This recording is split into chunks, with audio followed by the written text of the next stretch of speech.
Maxwell Boltzmann distribution law.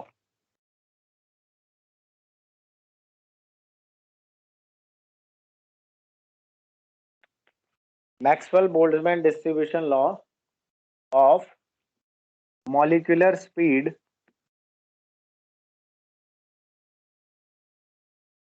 Maxwell Boltzmann distribution law of molecular speeds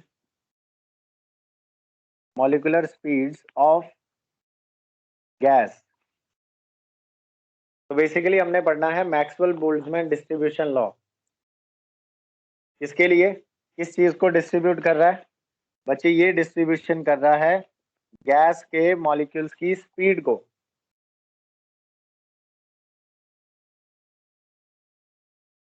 तो सबसे पहले ये लॉ किस लिए है, इससे रिलेटेड कुछ पॉइंट्स लिख लेते हैं। ये लॉ आपको बताता है speed distribution of gas molecules. This law governs the speed distribution of gas molecules। पहली बात कि हमने यहाँ पे स्पीड को डिस्ट्रीब्यूशन करनी है। दूसरी चीज, अभी पॉइंट्स लिख लो इससे related.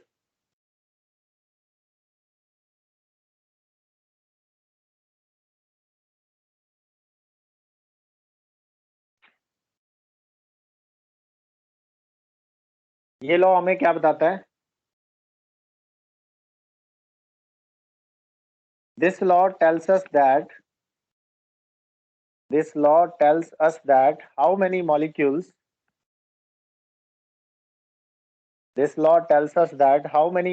of gas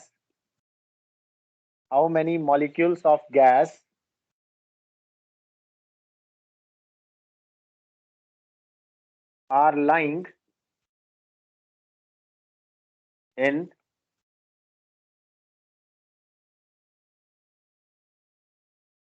the range of speed, between v to v plus dv।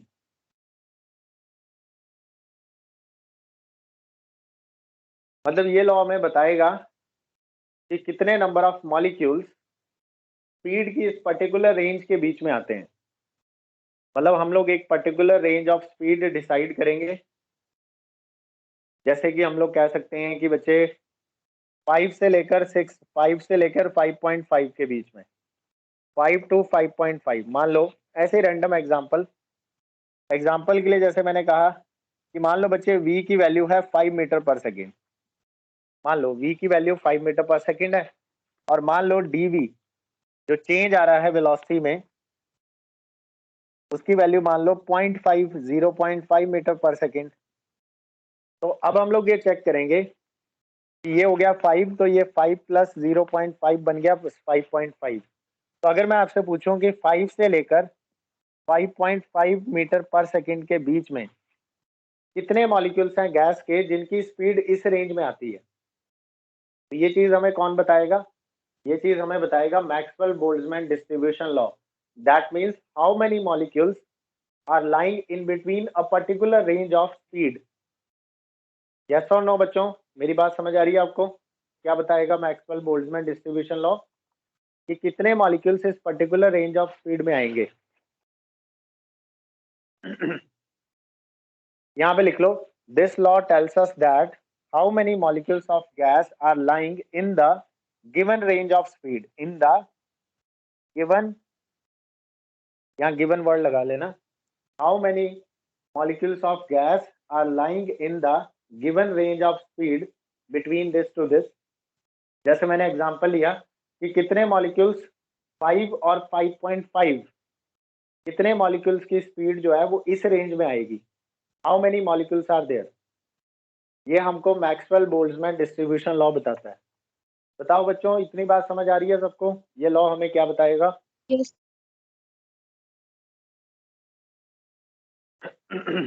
Okay, तो एक जो भी रेंज होगी, ये तो जस्ट एक एग्जांपल है बच्चे, जैसे मैंने लिया 5 और 0.5, ये तो एक एग्जांपल है, बाकी एक पर्टिकुलर रेंज में हमें पता है, ये सिर्फ समझने की बात है, बनाना मत। मान लो ये हमारा कंटेनर है, इसके अंदर मॉलिक्यूल्स हैं बहुत सारे गैस के, ऑब्वियसली बहुत सारे मॉलिक्यूल्स होंगे। ये वाला मॉलिक्यूल पता है, ये वाला मॉलिक्यूल 5.1 मीटर पर सेकंड की स्पीड से चल रहा है।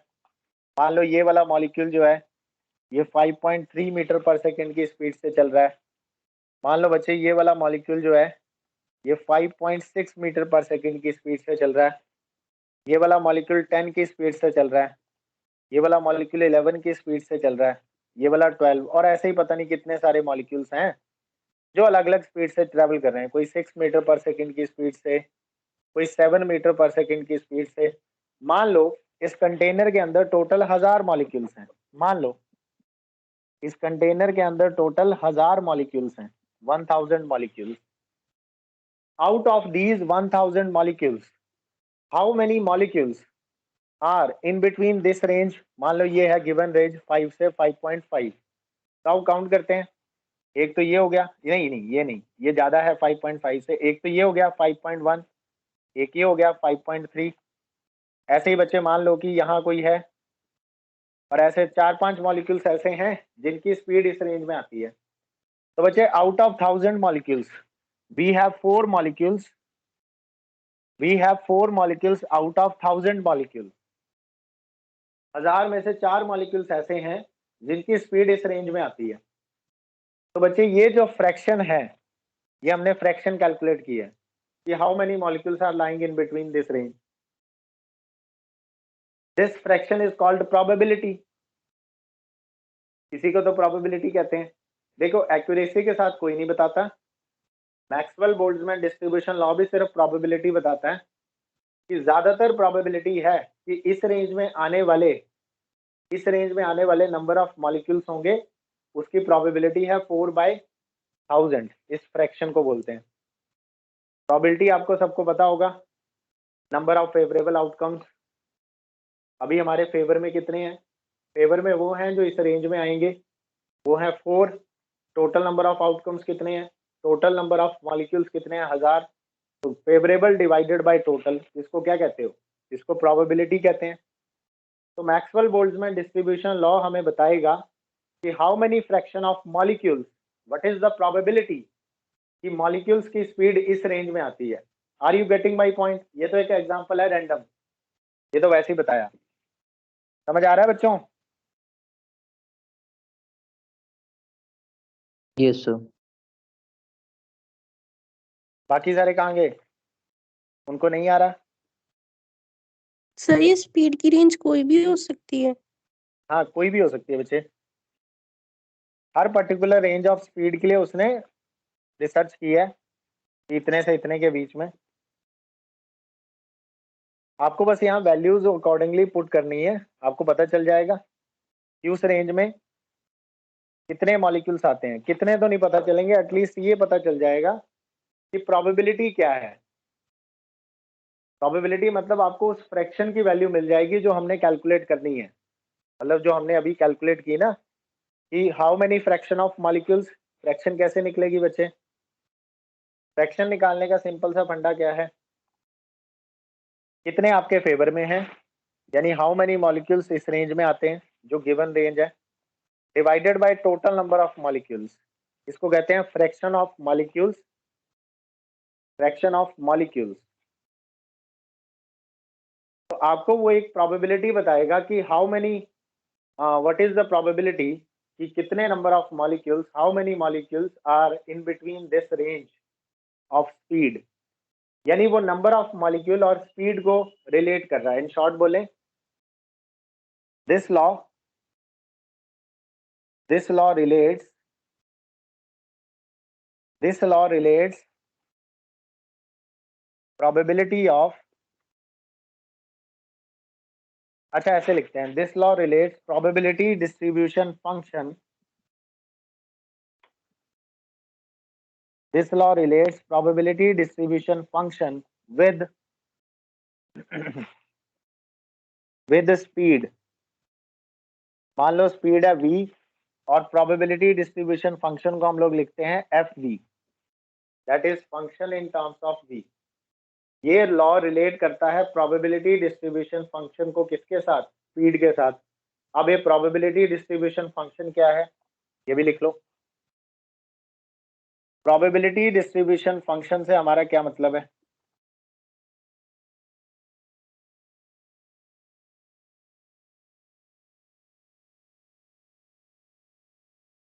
बच्चे probability distribution function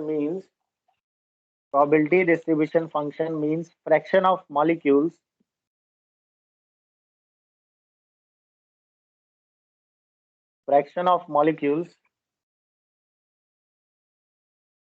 having speed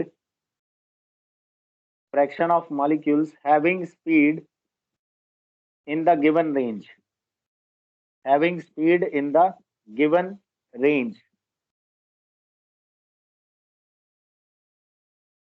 बच्चे क्या आपको ये चारों पॉइंट समझ आ रहे हैं मेरे जो मैंने लिखे हैं यहाँ पे? Yes sir. मतलब ये आपको बताएगा कि how many fraction of molecules are lying in the given range. तो प्रोबेबिलिटी डिस्ट्रीब्यूशन फंक्शन और स्पीड के बीच में ये कनेक्शन बताएगा, ये है लॉ। चलो ये तो मैं इंट्रोडक्शन दे रहा था, यहाँ हेडिंग लगा लो, यहाँ लिख देना ऊपर इंट्रोडक्शन, मतलब ऐसे ही आइडिया दे रहा था, वैसे ही इंट्रोडक्शन बता रहा था कि ये लॉ क्या क्या बताएगा। इंट्रोडक्शन के अंदर मैंने 4 पॉइंट लिखे। पहला लॉ है कि ये क्या करेगा, ये स्पीड से रिलेटेड कोई काम करेगा, यानी हम डिस्ट्रीब्यूशन कर रहे हैं स्पीड की डिस्ट्रीब्यूशन कर रहे हैं। फिर ये लॉ हमें बताएगा कि जो गिवन रेंज ऑफ स्पीड है, इस स्पीड रेंज में कितने मॉलिक्यूल्स आएंगे, ये उसका हमें आइडिया देगा एक तरह से। एक्चुअल में क्या है, एक्चुअल में ये रिलेट करेगा इन दो टर्म्स को, एक तो प्रोबेबिलिटी डिस्ट्रीब्यूशन फंक्शन और दूसरा स्पीड, इन दोनों को ये रिलेट करेगा। प्रोबेबिलिटी डिस्ट्रीब्यूशन फंक्शन का मतलब है fraction of molecules having speed in the given range. तो कितने मॉलिक्यूल्स इस पर्टिकुलर रेंज में आते हैं उसको रिलेट करेगा ये with the speed of light, sorry with the speed of molecule. तो ये a little bit introduction about Maxwell Boltzmann distribution law. Exam में क्या आएगा, आओ देखते हैं एग्जाम में क्या आएगा इससे रिलेटेड। बच्चे ये उतार लिया सबने?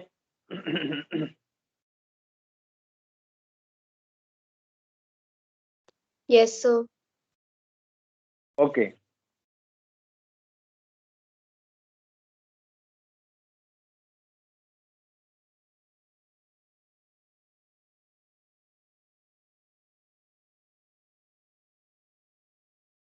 ये बहुत बड़ा टॉपिक है बच्चों, मतलब हमारे सिलेबस में नहीं है, हमारे सिलेबस में नहीं है इतना बड़ा, अदरवाइज ये ग्रेजुएशन में जाके आता है, डिस्ट्रीब्यूशन ऑफ स्पीड का टॉपिक। तो हमारे लिए तो ऐसे ही जरा सा इंट्रोडक्शन है। सर हाँ जी sir, but particles different speed पे से मूव कैसे कर रहे हैं? हाँ बच्चे, पार्टिकल डिफरेंट स्पीड से इसलिए मूव कर रहे हैं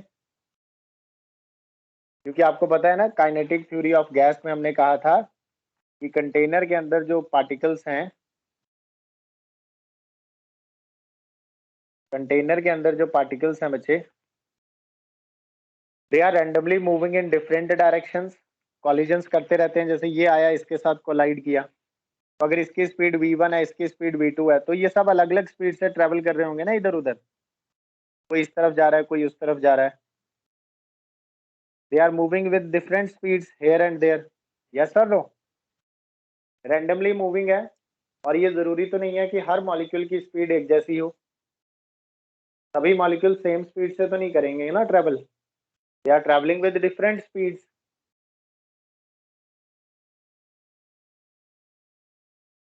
आप खुद ही बताओ, क्या सारे के सारे मॉलिक्यूल्स, गैस के सभी मॉलिक्यूल्स एक ही स्पीड से ट्रेवल करेंगे? ऐसा पॉसिबल है? No sir. It is not possible. हो सकता है कि हाँ, मान लो इनकी अपनी अपनी स्पीड है, इसलिए इनकी डिफरेंट डिफरेंट स्पीड है। अब हम इसमें से काउंट करेंगे कितने मॉलिक्यूल्स जो हैं हमारी पर्टिकुलर रेंज में आते हैं। ये मैक्सवेल बोल्ट्जमैन डिस्ट्रीब्यूशन लॉ जो है, ये क्या है, ये वो फ्रैक्शन ऑफ मॉलिक्यूल्स उठाएगा कि आउट ऑफ टोटल मॉलिक्यूल्स, मान लो जैसे मैंने कहा था 1000 मॉलिक्यूल्स, टोटल यहाँ 1000 मॉलिक्यूल्स हैं। Out of total molecules how many molecules are in the given range of speed, कितने मॉलिक्यूल्स, जैसे मान लो कि बच्चे 10 मॉलिक्यूल्स हैं, 10 मॉलिक्यूल्स हैं जो हमारी गिवन रेंज में आते हैं, जिस रेंज में हम लोग चेक कर रहे हैं। मतलब ये रेंज आप डिसाइड करो, आप खुद ही डिसाइड करो कि आपको यहाँ से लेके यहाँ तक इस रेंज में देखने हैं कि कितने मॉलिक्यूल्स हैं गैस के। तो बच्चे वो आप कैसे निकालोगे, अब कैसे निकालोगे, काउंट करके? क्या ये पॉसिबल है कि आप काउंट कर पाओ, खुद ही बताओ।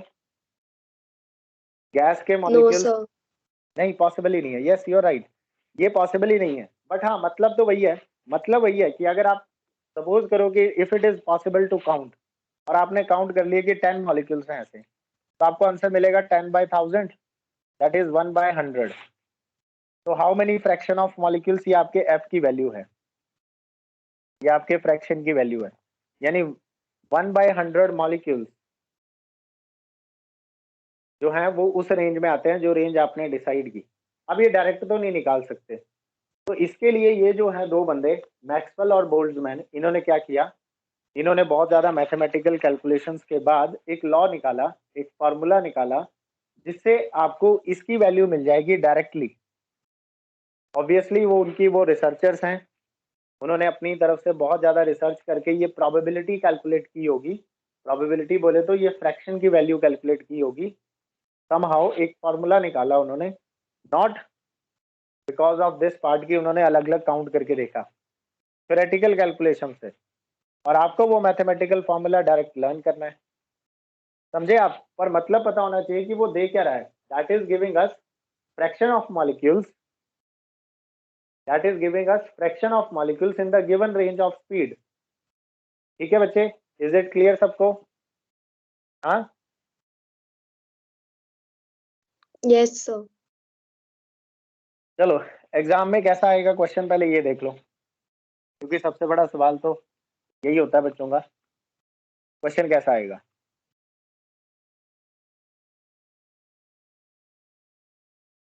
तो बेटा क्वेश्चन की फॉर्म में ही लिखो, क्वेश्चन आएगा डिफाइन, क्वेश्चन आएगा define Maxwell Boltzmann distribution law,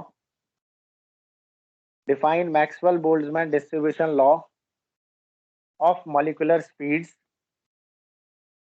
Maxwell Boltzmann distribution law of molecular speeds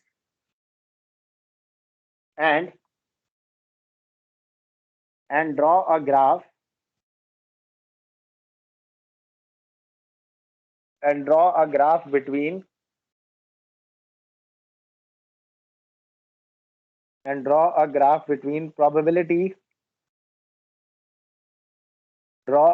between probability distribution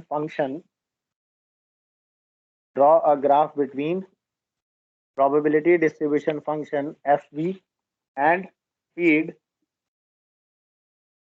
speed v, speed के आगे लिख लेना, and speed v of molecules of gas। मतलब आपको डिफाइन करना है कि मैक्सवेल बोल्ट्जमैन डिस्ट्रीब्यूशन लॉ क्या है, और फिर एक ग्राफ बनाना है प्रोबेबिलिटी डिस्ट्रीब्यूशन फंक्शन और स्पीड के बीच में। उसके बाद क्वेश्चन यही खत्म नहीं होगा, उसके बाद लिखेगा also derive expression for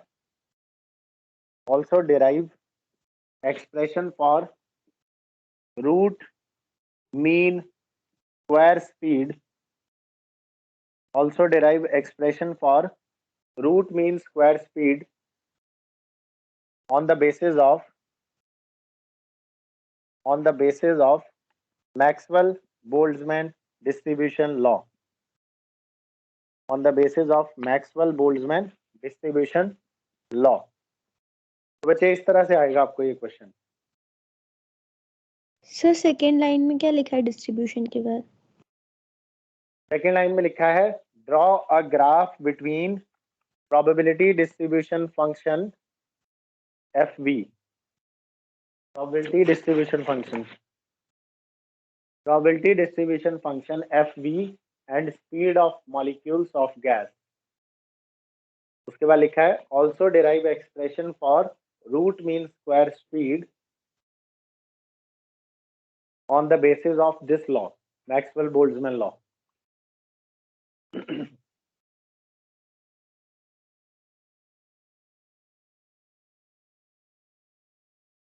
लिख लिया सबने बच्चों? अब इस क्वेश्चन का आंसर निकालेंगे हम लोग। यहां तक लिख लिया?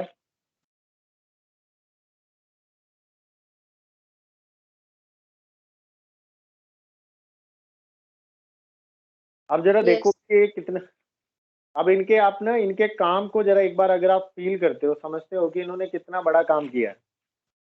बेटा गैस के मॉलिक्यूल्स की स्पीड रेंज निकालने के लिए उन्होंने फॉर्मूला दिया है कि कितने मॉलिक्यूल्स आप बिना काउंट किए, मतलब आपको इन्होंने एक ऐसा फॉर्मूला दिया जिसे आप फॉर्मूलेज में कुछ वैल्यूज पुट करोगे और आपको ये पता चल जाएगा कि जिस कंटेनर में आपने गैस ली है, चाहे वो कोई भी गैस हो, कंटेनर में जो आपने गैस ली है उसके कितने molecules, how many number of molecules are lying in between this range, fraction of molecules. चलो खैर ज़्यादा डिटेल में नहीं जाते क्योंकि फिर वो कंफ्यूजन का कारण बन जाएगा, पर सबसे पहले हम लोग लिखते हैं स्टेटमेंट क्या है।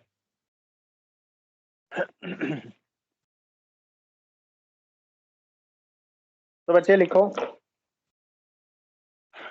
According to Maxwell Boltzmann speed distribution law, ये हम लोग डेफिनेशन लिख रहे हैं, तो पहले बोला डिफाइन करो।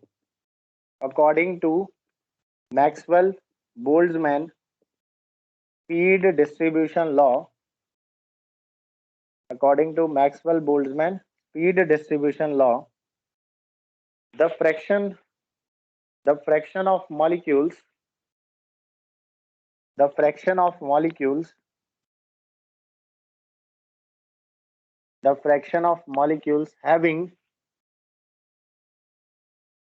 having speed between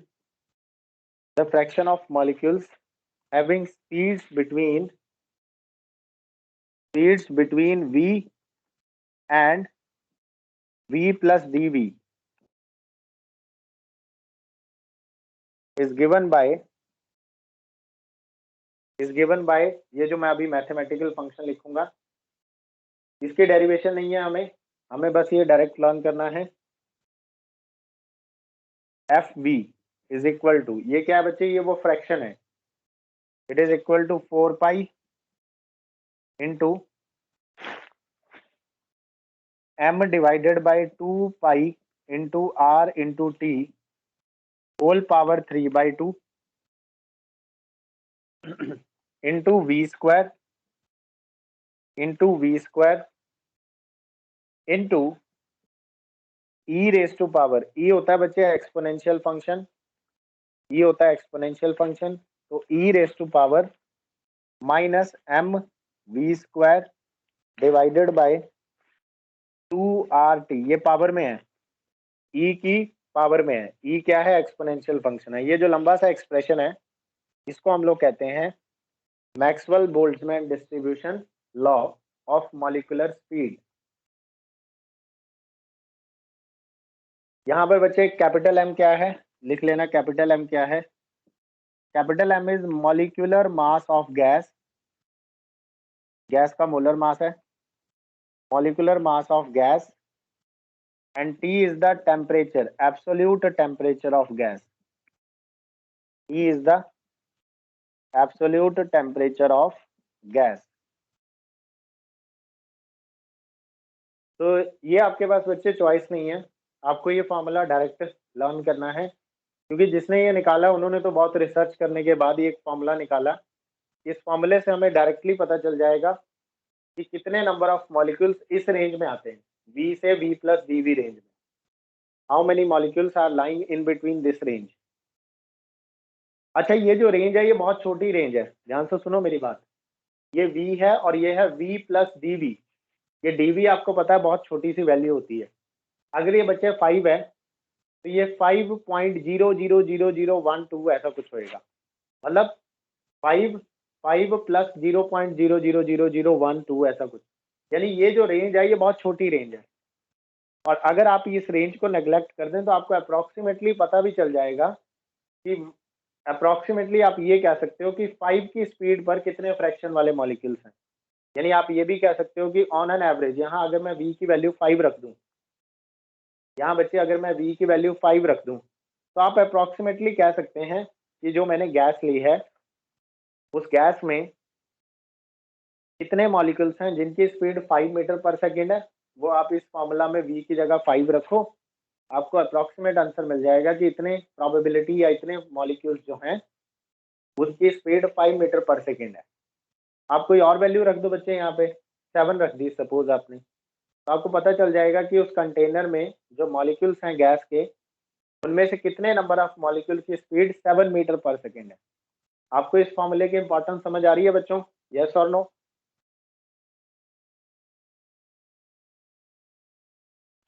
Yes, sir.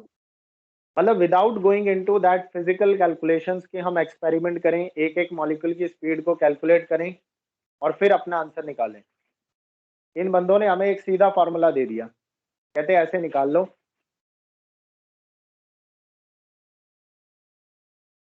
Maxwell के बारे में थोड़ी इंट्रोडक्शन दूं। बेटा ये बहुत बड़ा साइंटिस्ट है, जैसे आइंस्टाइन और न्यूटन थे, ये उन्हीं के लेवल का साइंटिस्ट है। ये भी थ्योरेटिकल कैलकुलेशंस दिया करता था और इसकी एक्सपेरिमेंटल वेरिफिकेशन बाद में होती है। तो इसके भी बहुत सारी थ्योरीज ऐसे हैं, ये पहले मैथमेटिकल एक्सप्रेशन देता था और जब उसको एक्सपेरिमेंटली वेरीफाई किया जाता है तो वो करेक्ट निकलता है। मतलब इसकी अचीवमेंट बहुत ज़्यादा है साइंटिस्ट की, मैक्सवेल की। चलो खैर, अपार्ट फ्रॉम दिस आप ये नोट करो। तो ये है बच्चे जो बोर्ड पे आपको दिख रहा है, this is Maxwell Boltzmann distribution law. Clear है सबको? अच्छा एक और चीज़, क्योंकि आप बायो के स्टूडेंट्स हैं तो हो सकता है आपको यहाँ से प्रॉब्लम आए, ई रेज टू पावर। तो बच्चे मैंने आपको शुरू में बताया था कि एक्सपोनेंशियल फंक्शन होता है, एक एक्सपोनेंशियल फंक्शन होता है, वो होता है e की पावर x। मतलब ऐसे ही यहाँ पर ये e जो है ये एक्सपोनेंशियल फंक्शन है और यहाँ पर पावर चल रही है ये। वहां पर वेरिएबल x होता था बच्चे, यहाँ वेरिएबल वेलोसिटी स्पीड है, तो e की पावर में स्पीड आ रहा है देखो। तो ये जो है दिस इज एक्सपोनेंशियल पार्ट। तो यहाँ पर आप ऐसे डॉटेड बना के एक रफ सा यहाँ पे लिख लो, दिस इज एक्सपोनेंशियल पार्ट। मतलब इसमें एक एक्सपोनेंशियल पार्ट भी है।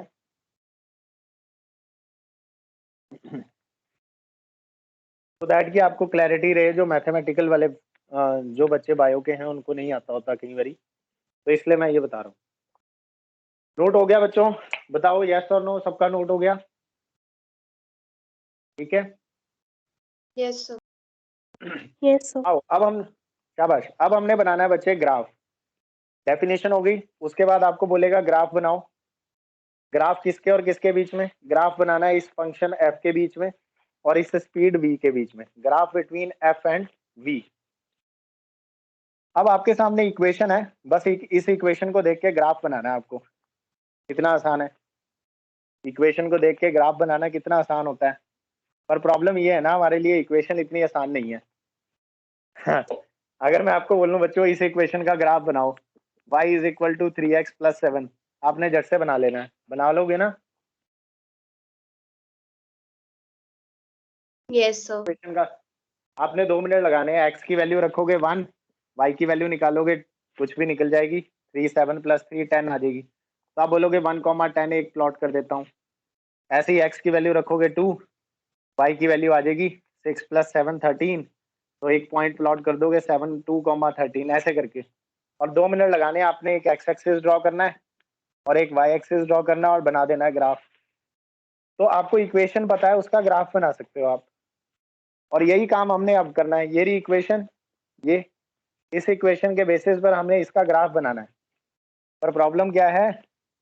प्रॉब्लम ये है कि ये इक्वेशन इतनी आसान नहीं है। चलो फिर भी मैं आपको एक हल्का सा आइडिया दूंगा, आपको तो डायरेक्ट याद करना है ग्राफ, लेकिन बनेगा कैसे ये भी बता देता हूँ बच्चे। तरीका तो यही है कि आप v की अलग अलग वैल्यूज रखो, v की वैल्यू 1 रखो, इसको सॉल्व करो, जो f की वैल्यू आएगी तो एक पॉइंट आपको मिल जाएगा। v की वैल्यू 1 रखो, v की वैल्यू 2 रखो, 3 रखो, 4 रखो, ऐसे कर करके अलग अलग वैल्यूज रखो v की, और उसके कॉरेस्पॉन्डिंग f की वैल्यूज निकालो और एक ग्राफ बना दो v और f के बीच में। और ये थोड़ा टफ है, ऐसे इतना मैनुअल काम कौन करे। तो बच्चे यहाँ से इस ग्राफ में दो पोर्शंस हैं, यहाँ पर आप दो सर्कल्स लगा लो। एक तो बच्चे इस v स्क्वायर के ऊपर, और एक एक्सपोनेंशियल पार्ट है ये। एक तो ये v स्क्वायर वाला पार्ट है और एक एक्सपोनेंशियल पार्ट है। अगर आप इस फंक्शन को एनालाइज करोगे, इसमें दो पार्ट्स हैं। ये सारी चीज तो कांस्टेंट है, ध्यान से देखो। पर्टिकुलर गैस के लिए उसका मॉलिक्यूलर वेट फिक्स है 2 पाई, ये कांस्टेंट है, आर भी कांस्टेंट है, और टेम्परेचर भी आप फिक्स कर दोगे। तो ये सारी चीजें तो आप फिक्स कर दोगे, ये कांस्टेंट है। बचा क्या? एक ये टर्म और एक ये टर्म।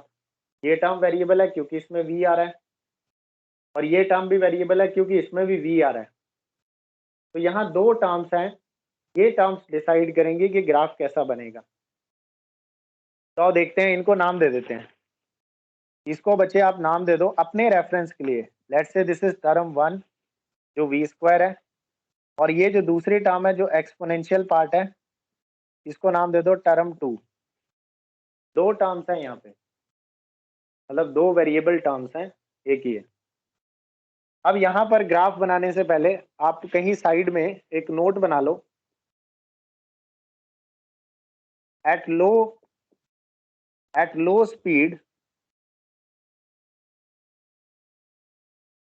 स्पीड पे बच्चे क्या होगा? At low speed term 1 will dominate, term 1 dominate करेगी। लो स्पीड पे बच्चा टर्म 1 डोमिनेट करेगी, यानी टर्म 1 और टर्म 2 में से ज्यादा इफेक्टिव कौन होगी? ज्यादा इफेक्टिव टर्म 1 होगी, अगर स्पीड की वैल्यू कम है। क्योंकि बच्चे प्रॉब्लम क्या है, कम स्पीड पे v स्क्वायर की वैल्यू तो ज्यादा हो जाएगी, और अगर आप यहाँ पे v की वैल्यू कम रखोगे, इसके आगे क्या हो रहा है, ये एक्सपोनेंशियल फंक्शन होता ही ऐसा है कि लो वैल्यूज पे अगर इसके ऊपर नेगेटिव साइन लगा है और इसकी वैल्यू कम है, तो लो वैल्यूज पे क्या होगा, ये कम वैल्यू देगा। तो चलो ज़्यादा मैथमेटिक्स में नहीं जाते, बस आप ये समझो कि अगर स्पीड की वैल्यू कम है तो टर्म 1 डोमिनेट करेगी, और अगर स्पीड की वैल्यू ज़्यादा है and at high speed term 2 dominate करेगी। बच्चों मेरी बात समझ आ रही है आपको? हाँ, जो नोट पॉइंट लिखा है ये समझ आ रहा है? ये मैथमेटिक्स है। आप बस ये समझो कि मैथमेटिक्स के बेसिस पर मैं ये कह सकता हूँ कि ये जो टर्म 1 है, अगर मैं इसको और इसको कंपेयर करूं तो किसकी वैल्यू ज़्यादा इफेक्टिव होगी, ज़्यादा आएगी? तो अगर आप स्पीड की वैल्यू कम रखते हैं, छोटी वैल्यूज के लिए ये टर्म की वैल्यू ज़्यादा आएगी, यानी ये डोमिनेटिंग है। और स्पीड की बड़ी वैल्यूज के लिए, हायर वैल्यूज के लिए, इसके कंपैरेटिवली टर्म 2 की वैल्यू ज़्यादा निकल के आएगी। यानी हाई स्पीड पे अगर v की वैल्यू ज़्यादा रखी तो टर्म 2 डोमिनेट करेगी, और अगर बच्चे v की वैल्यू कम रखी यानी लो स्पीड पे, तो टर्म 1 डोमिनेट करेगी। इज इट क्लियर बच्चों? यस और नो बताओ। Yes, sir. तो ये एक जस्ट आइडिया दे रहा हूँ, तो ये बना लो। अब बच्चे यहाँ पे देखो, ये जो फंक्शन है f, ये v स्क्वायर के डायरेक्टली प्रोपोर्शनल है। मतलब रफली अगर आप देखें तो ये और ये वैल्यू डायरेक्टली प्रोपोर्शनल है। यानी जब आपकी स्पीड की वैल्यू कम रखोगे, तो अगर आप स्पीड को बढ़ाओगे, 0 से बढ़ाओगे, शुरू में क्या होगा, कम होगी स्पीड की वैल्यू। स्पीड की वैल्यू कम होगी तो टर्म 1 डोमिनेट करेगी, यानी स्टार्टिंग में स्पीड बढ़ाने से इसकी वैल्यू बढ़ेगी, क्योंकि v स्क्वायर डायरेक्टली प्रोपोर्शनल है f के। f जो है वो v स्क्वायर के डायरेक्टली प्रोपोर्शनल है। तो स्टार्टिंग में क्या होगा, टर्म 1 डोमिनेट करेगी, और बाद में जाके जब जैसे जैसे आप स्पीड बढ़ाते जाओगे, बाद में जाके टर्म 2 डोमिनेट करेगी। अब टर्म 2 में बच्चे क्या है, एक्सपोनेंशियल। टर्म 2 में एक्सपोनेंशियल फंक्शन है, ऊपर से माइनस है, नेगेटिव साइन है। इसका मतलब है कि कुछ टाइम के बाद जाकर हाई स्पीड पे उल्टा हो जाएगी कहानी। हाई स्पीड पे क्या होगा, जैसे जैसे आप स्पीड बढ़ाओगे इसकी नेगेटिव वैल्यू बढ़ती चली जाएगी, और नेगेटिव वैल्यू बढ़ने से इसका जो ग्राफ है वो डाउन आएगा, यानी इसकी वैल्यू कम हो जाएगी। आओ देखते हैं, ग्राफ से ही देखते हैं। तो अब हम लोग लिखने जा रहे हैं आंसर ऑफ पार्ट नंबर 2, मतलब sorry answer of second part जो हमें ग्राफ बनाना था, graph between probability distribution function and speed, इन दोनों के बीच में ग्राफ बनाना है। तो ग्राफ कैसे बनेगा वो देखते हैं। तो ये तो वैसे ही था नोट, इसे बॉक्स में डाल लेना अलग से, जस्ट फॉर अंडरस्टैंडिंग। मेन अपने पास बचे graph between probability distribution function and speed v। तो कैसे बनेगा, आप इस एक्सिस पे प्रोबेबिलिटी डिस्ट्रीब्यूशन फंक्शन ले लो और इस एक्सिस पे आप स्पीड ले लो, और शुरू शुरू में टर्म 1 डोमिनेट करेगी, यानी स्टार्टिंग में क्या होगा, स्पीड बढ़ेगी। आप देखो यहाँ से स्पीड बढ़ा रहे हो, जैसे जैसे फॉरवर्ड जा रहे हो स्पीड बढ़ रही है, और वैसे वैसे ग्राफ ऊपर उठ रहा है, यानी इसकी वैल्यू भी इंक्रीज हो रही है। तो लो स्पीड पे शुरू शुरू में क्या होगा, जब आपकी स्पीड की वैल्यू कम रहेगी, स्टार्टिंग में स्पीड के बढ़ने से ग्राफ हाइट ले रहा है, मतलब इसकी वैल्यू बढ़ रही है। अब ये अपनी मैक्सिमम वैल्यू तक पहुंच जाएगा। मान लो कि यहाँ पर इसकी वैल्यू बचे मैक्सिमम आ गई, दिस इज मैक्सिमम वैल्यू, ये f की मैक्सिमम वैल्यू है, इस फ्रैक्शन की मैक्सिमम वैल्यू है। जब फ्रैक्शन बन जाएगी मैक्सिमम, ये वो वैल्यू है। उसके बाद टर्म 2 डोमिनेट करेगी। टर्म 2 डोमिनेट करने का मतलब है कि अगर आपने इस स्पीड से ज्यादा स्पीड बढ़ाई, मतलब यहाँ तक लो स्पीड है, फिर आप स्पीड बढ़ाते चले गए, तो उल्टी हो जाएगी कहानी। अब वैल्यू कम होना शुरू हो जाएगी क्योंकि टर्म 2 डोमिनेट कर रही है। तो बेटा ग्राफ कुछ ऐसे बनेगा। अपनी अंडरस्टैंडिंग के लिए आप लिख सकते हो कि इस पोर्शन में टर्म 1 डोमिनेट कर रही है,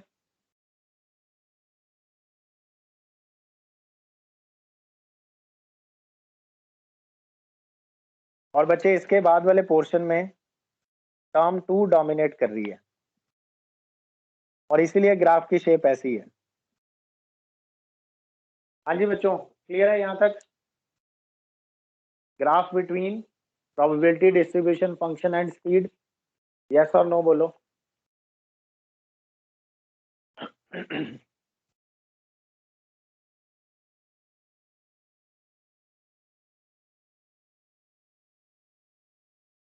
बेटा यहाँ पर v के बढ़ने से ये वैल्यू बढ़ेगी, क्योंकि टर्म 1 डोमिनेटिंग है, उसके डायरेक्टली प्रोपोर्शनल है, और इसके बाद जाकर v के बढ़ने से इसकी वैल्यू कम होगी। If v increases then f decreases. Term 2 dominate कर रही है, और टर्म 2 में उल्टा जो आप कह सकते हो, टर्म 2 के लिए जो डिपेंडेंसी है वो इनवर्स डिपेंडेंसी है। यस और नो स्टूडेंट्स? सर एक बार ही फिर से बताना।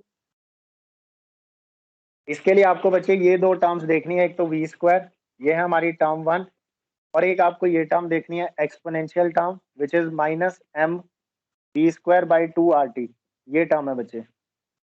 अब जो जो हमारा ये है f, फ्रैक्शन ऑफ मॉलिक्यूल, वो बच्चे टर्म 1 के डायरेक्टली प्रोपोर्शनल है, और जो ये है इसके भी वो डायरेक्टली प्रोपोर्शनल है।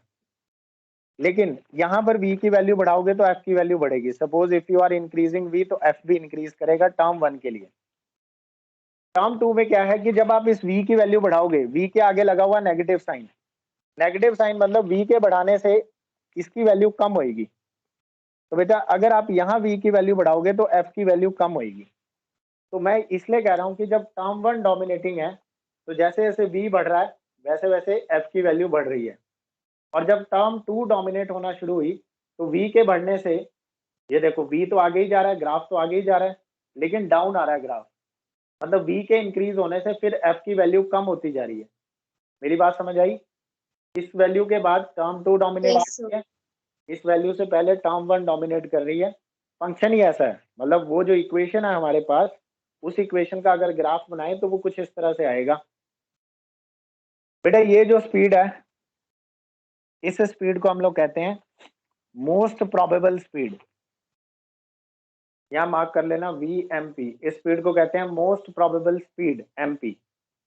मोस्ट प्रोबेबल स्पीड इसलिए कहते हैं क्योंकि ये वो स्पीड है जिस स्पीड पर प्रोबेबिलिटी मैक्सिमम है, मतलब जिस स्पीड पर ये फ्रैक्शन की वैल्यू मैक्सिमम है। that speed at which probability is maximum, that is called most probable speed. ठीक है बच्चों?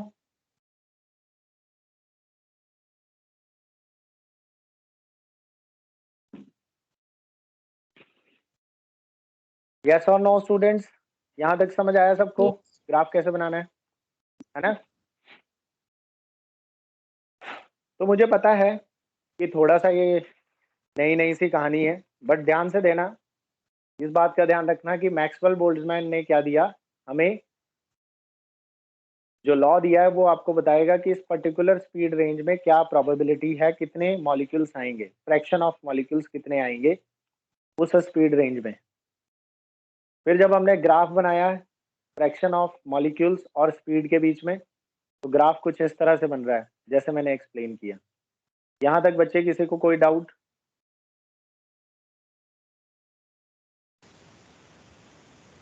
No, sir.